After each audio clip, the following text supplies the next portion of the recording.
देखो मैं इसलिए आपको ये बता रही हूँ कि जो शिक्षा है ना, जो भी चीज़ है वो ऐसी इकट्ठी करिए जिसके लिए आपको रखवाले पैदा ना करना पड़े।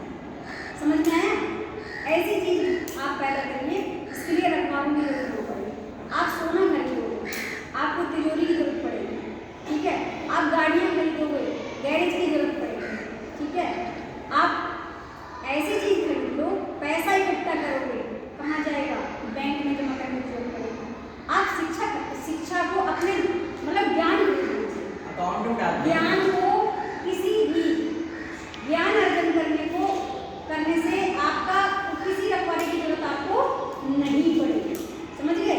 और ये एक ज्ञान ऐसा है, आप पैसा बांटोगे आपके पास कम पड़ जाएगा, जमीन बांटोगे आपके पास कम पड़ जाएगा, समझ पा रहे हो? मकान बांटोगे आपके पास कम पड़ जाएगा। ज्ञान एक ऐसी चीज है, ये ऐसा धन है जो कभी भी आपके पास बांटने पर कम नहीं पड़ता। आप जितना बांटोगे ये उतना बढ़ता है। बताइए मैं गलत कह रही हूँ? सही?